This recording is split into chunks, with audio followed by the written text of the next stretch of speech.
Welcome to Metal Forge Reviews, the place where you can get the most and the best out of your metal releases. Brandon and Benfo here. Thanks for coming out. We got a great episode for you today. Everyone knows that the first thing that we think of when spring is in full swing is the Gothic metal. Yeah, man, nothing more drab and gothed out than flowers blooming and nature waking from its deep winter slumber. Yeah, dude, in all seriousness, we thought that since the anniversary of the legendary Peter Steele's passing is tomorrow, rest in peace to the Green Man, we would cover some of our favorite Gothic metal albums. Where the hell did Gothic metal go anyway? Should we do a video on what happened to Gothic metal? Would you guys watch that? Let us know in the comments. We're genuinely curious. Spooky gargoyles, cemetery vibes, nothing but black wardrobe. Let's cover some of the best in Gothic metal.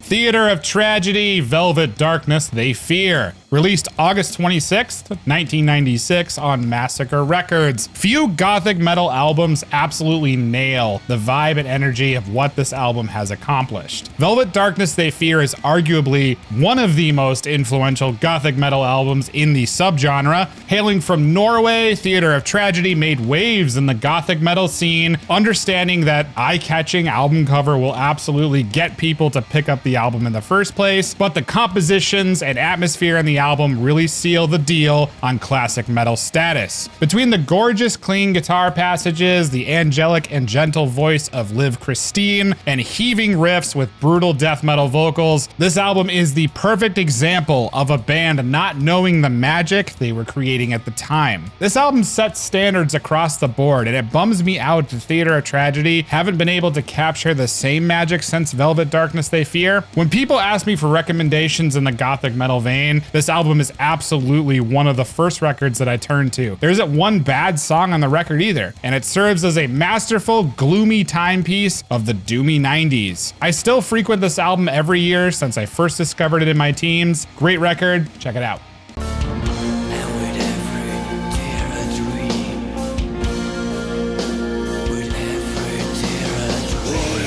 I am really excited to talk about Wildhoney. Tiamat was a band that was actually introduced to me by one of my friends that wasn't typically into metal. But one day he showed me a Tiamat song, and I just got so lost in their discography. With about 20 years of listening to this band under my belt, Wildhoney is always the Tiamat album I go to. For the uninitiated, Tiamat is a Swedish death doom turned gothic metal / rock band. I know, it's quite a transformation, with their later work more akin to Sisters of Mercy and Pink Floyd. Like many bands that have adapted their sound over the years, there's usually an album that marks the definition of when the band started to make that shift. These albums are typically some of my favorites because they are unique, refreshing, and often genre-bending. 1994's Wildhoney is that genre-bending album from Tiamat. It is their magnum opus in the gothic metal subgenre. The album is intended to be taken in as one consecutive 40-minute piece of music, and it is utterly flawless when listened to from front to back. I praise this album. I'm always excited to talk about it. I have it on vinyl at Brandon's house. Hopefully I'll be able to grab it soon. And I just love to take it out and look at it sometimes and just soak it all in while I listen to it. It's a masterpiece of art.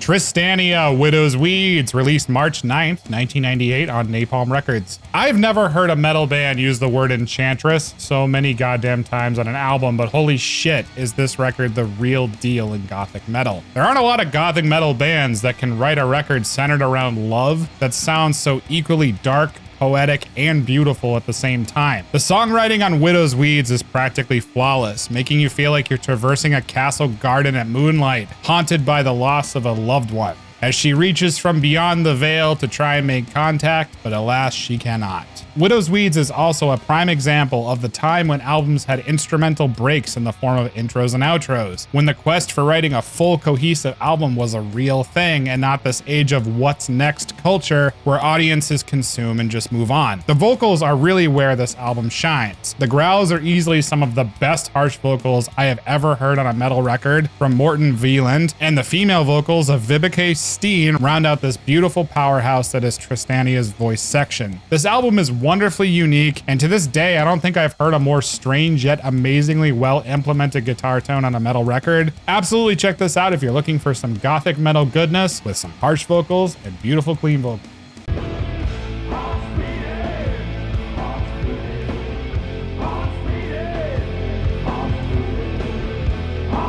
It was a bit over a year ago that Brandon and I sat down and chose our top metal albums of all time. Today, I want to revisit one of those albums, Paradise Lost's Draconian Times. Let's throw it way back to early last year as to why I chose that record to be one of my favorites of all time. The goth is very, very heavy on that album. But it's also just like a very raw production. The lyrics are...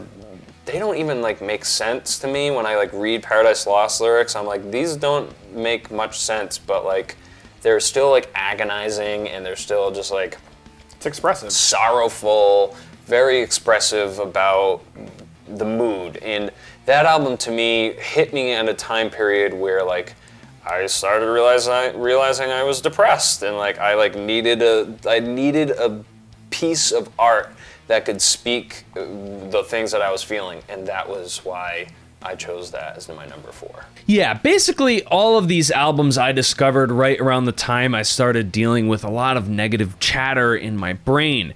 This music helped to keep me grounded because it wasn't entirely laced with despair and hopelessness. It was sorrowful, yet still recognized that sorrow is not an eternal state. This is a timeless album for me.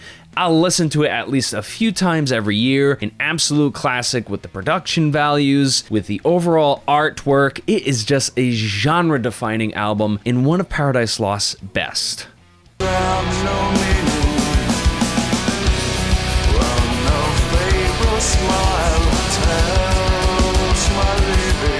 The Foreshadowing Days of Nothing, released November 21st, 2007 on Candlelight Records. 2007 is an interesting year to see a gothic metal album of this caliber. In my opinion, the height of the genre was the late 90s and early 2000s, and even the spin-off gothic metal bands haven't seemed to nail the sound of that grandiose time period in gothic metal. Italian-based, The Foreshadowing's ability to write wonderfully captivating music is easily rooted in their riffs and completely spellbinding voice of vocalist Marco Benevento of How Like a Winter fame. The depressive sound of the band's iconic approach to gothic metal is rooted in his baritone tenor voice, soothing the listener amongst devastating and melodic soundscapes created by the band. I love that The Foreshadowing did not implement harsh vocals either. I honestly do not think that the music needs it, and it makes the vocals stand out among other gothic metal bands of this caliber. Lyrically, the band explores different subject matter from traditional goth subjects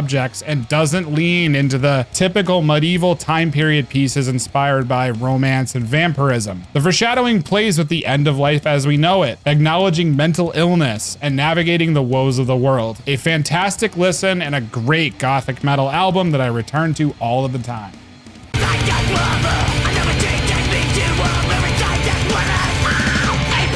So far throughout our time at Metal Forge Reviews, Brandon has been pulling the Cradle of Filth albums for his cards and his picks. But folks, today it's my turn. Let me preface with this. This is not their best album. Hell, it might even be their most controversial album because they sold out. Please.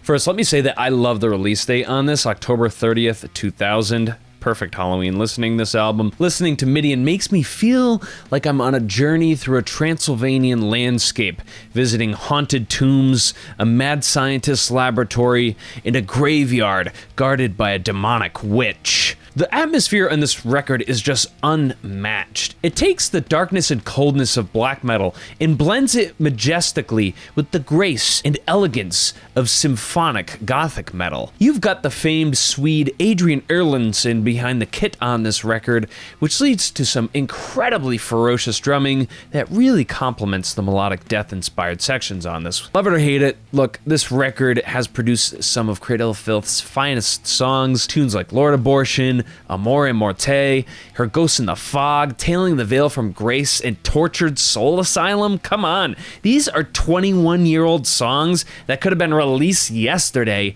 and they would be groundbreaking. I love Midian. This is a classic Gothic metal album, and if you haven't heard it yet, don't wait until Halloween.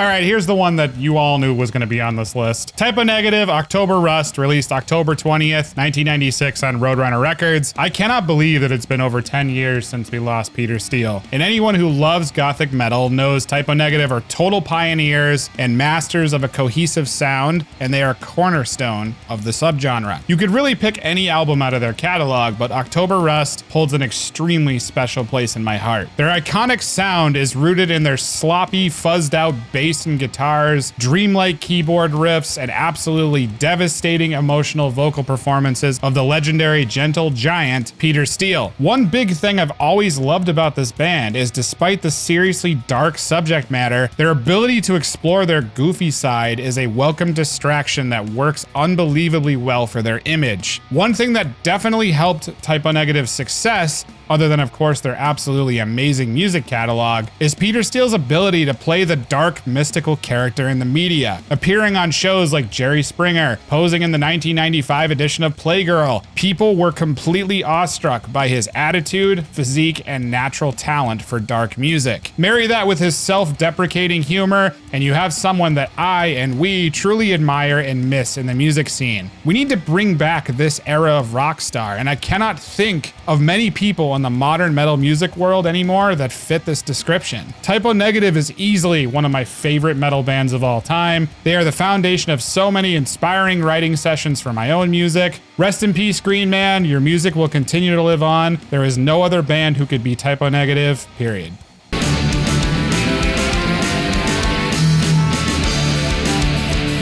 Well, prior to the Foreshadowing, as Brandon mentioned, is a band called Howl Like a Winter. What's this band all about? They put out one album in 2003 and then transitioned into the Foreshadowing. This was also another album that I've talked about previously, so let's throw it over to that episode where I talk about some of the best bands that only have one album. This is a highly symphonic record with a dedicated violin player, very cool, and it features much more Gothic overtones than those shown on the record that I just talked about. Don't let this fool you into thinking that this is a simple two-dimensional goth fest, though. This feels like all the love and romance that only some incredibly Italian minds could conjure up, and it's brilliant. It has highly progressive measures of syncopation and snarling vocals provided by current singer and songwriter of the Foreshadowing, Marco Benevento. I first heard this album as a teenager and was instantly hooked. They're not soul-crushing and bleak. They're elements of hope and resolution. Again, one of the things I love about goth music, there's balance. Sorrow and joy, light and dark. All of these bands that we've picked today have that on full exhibit. And if you haven't heard any of these, be sure to change that whenever you're in the mood. There are so many Gothic metal albums from the late 90s and early 2000s and beyond. What are some of your favorites? Let us know. Yeah, we absolutely miss. Drop a comment down below for what yours are. As always, go with the gods, Forge mates. Don't drink the blood from the chalice.